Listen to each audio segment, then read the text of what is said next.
Hi hello அனைவருக்கும் வணக்கம். இன்றைக்கி இந்த ஊமத்தங்காயை சாமி அறையில் எப்படி நம்ம யூஸ் பண்ணலாம் அப்படிங்கிறத உங்களுக்கு காட்டலான்னு நான் ஒரு வீடியோ போடுறேன் உங்களுக்காக. இது என்ன வச்சுருக்கேன் பாருங்கள், 2 ஊமக்காய், 2 மண் சட்டி சின்னதாக. இதில் பன்னீர், இது மஞ்சளை குழைக்கிறதுக்காக.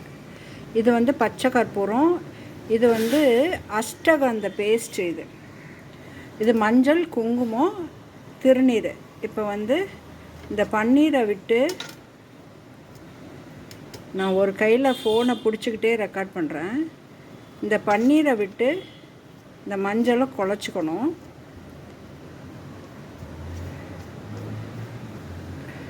பார்த்திங்கன்னா இந்த அஷ்டகந்த பேஸ்ட் இருக்குல்ல, இதையும் சேர்த்துக்கிறேன்.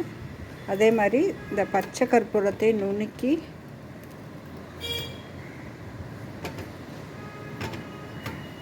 இதில் நம்ம முடிஞ்ச வரைக்கும் இதை நம்ம இப்படி நல்லா பிசைஞ்சுக்கணும்.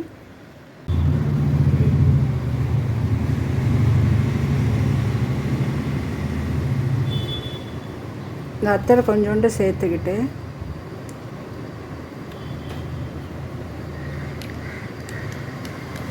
பன்னீர் பத்தலை, அதனால் பன்னீர் கொஞ்சம் சேர்ப்போம். ஓகே, இப்போ இது ஒரு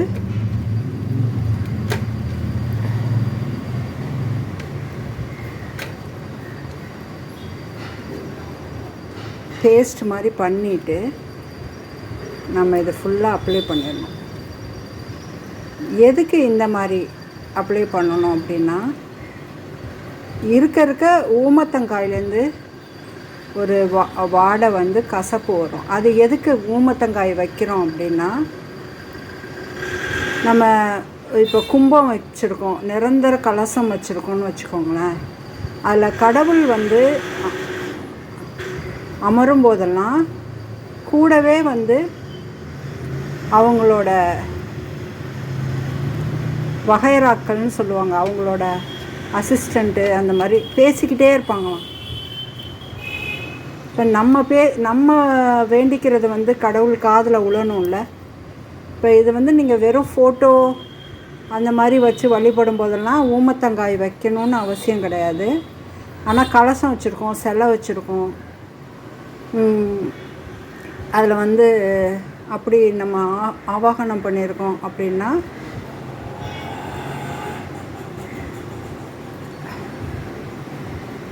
கண்டிப்பாக அவங்க கூட அவங்க பரிவாரங்கள்னு சொல்லுவாங்க, அந்த பரிவாரங்கள் கண்டிப்பாக வருவாங்க. ஸோ அவங்க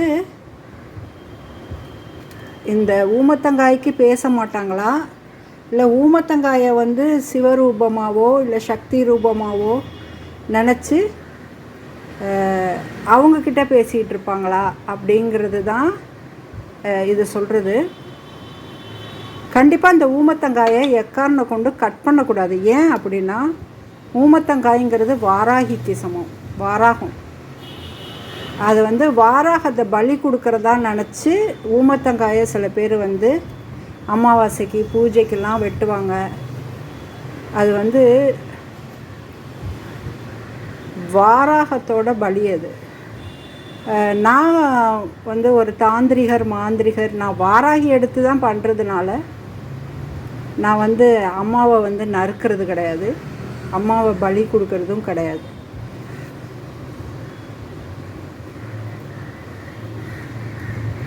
இது என்னென்னா, அந்த கடவுள் நம்ம சாமின்னு நம்ம ஒரு கோயில்லையோ இல்லை ஒரு லிங்க ரூபத்துலேயோ நம்ம என்ன பண்ணாலும் அந்த பரிவாரங்கள், பேய் பிசாசு, சிவனை ஒட்டி நம்பி இருக்க பிசாசு கணங்கள், பூதகணங்கள் எல்லாருமே தான் கூடயே வருவாங்க. அப்போ என்னென்னா, அவங்க வேண்டுறது அவங்க பேசிக்கிட்டே இருப்பாங்களாம். அவங்க பேசிக்கிட்டே இருக்கிறதுல நம்ம வேண்டிக்கிறது காதில் உழணும் இல்லையா, அதுக்காக இது செய்கிறது. இதை பார்த்தா அவங்க அடங்கிடுவாங்க அப்படின்னு ஒன்று. இதை இப்படி வைக்கக்கூடாது ஆக்சுவலாக. இன்னொன்று, மதம் கொண்ட யானையை அடக்குமுறை பார்த்துருக்கீங்களா, மஞ்சள் போடுவாங்க. அது மாதிரியும் இது ஒரு மாதிரி சிவன்லாம் ஒரு ஸ்டேஜில் வந்து நம்ம சொல்கிறோம் இல்லையா, நந்திக்கெல்லாம் ஒரு ஸ்டேஜில் வந்து ஒரு மதம் பிடிக்கிற மாதிரி இருக்கும். அது மாதிரி ஒவ்வொரு ஸ்டேஜில் கடவுளுக்கும் அந்த மாதிரி ஒரு நிலைமை இருக்கும். வாராகி ஆகட்டும், யாராக இருந்தாலும் ரா பூஜை பண்ணுற கடவுளை நீங்கள் காளி, வாராகி, அப்புறம் வந்து ராஜமாதாங்கி இவங்களை எல்லாம் கும்பிட்றேன்னா அவங்க எல்லாத்துக்குமே இந்த ஊமத்தங்காயை இந்த மாதிரி வைக்கணும். மஞ்சளில் முக்கி இப்படி வைக்கும் பொழுது நம்ம வீட்டில் இருக்க துஷ்ட சக்திகளும் அடங்கிடும். அந்த ஒரு ஓவராக அந்த மதம் மாதிரி ஒரு வருது இல்லையா, அந்த இது தெய்வங்களுக்கே அந்த நிலைமையை கூட இது வந்து அடக்கிடும்னு ஐதீகம். அப்போ இப்படி எல்லா இடத்துலையும் மஞ்சள் பட்டு இதை வைக்கணும். இதை வந்து சனிக்கிழமை, திங்கக்கிழமை அவங்கவுங்க தெய்வத்துக்கு ஏற்ற நல்ல நாளில் நீங்கள் கண்டிப்பாக வைக்கலாம். நான் வந்து இது ரொம்ப நாளாக கோர்ஸ் பண்ண சமயத்தில் இது கிடைக்காது. இது ஆக்சுவலாக 3 மாதம் வரைக்கும் வச்சுருக்கலாம். நம்ம பூஜை அறையிலே வைக்கலாம். அது நீங்கள் வேறு எங்கேயும் வைக்கணும்னு அவசியம் இல்லை, பூஜை அறையே வைக்கலாம்.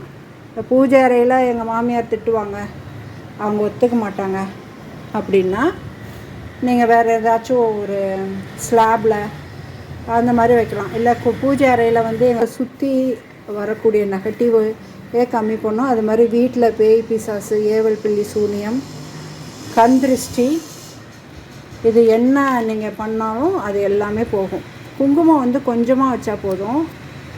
குங்குமம் வந்து எது எடுத்தாலும் நம்ம குங்குமம் வைப்போம். அது மாதிரி சாஸ்திரத்துக்கு ஒரு குங்குமம் வச்சா போதும். இதை நான் வந்து நேரடி வராகியாகவே கும்பிட்ருக்கேன். இந்த ஊமத்தங்காயை வச்சே வராகியே கும்பிட்ருக்கேன் நான். இந்த ஊமத்தங்காயில் வராகியை வர வச்சு அப்படியும் நான் வந்து தரிசனம் பண்ணியிருக்கேன், கும்பிட்ருக்கேன். இது ரொம்ப நாளாக காமிக்கணும்னு ஆசை. ஏன் அப்படின்னா எனக்கு வராகியை வெட்டக்கூடாது.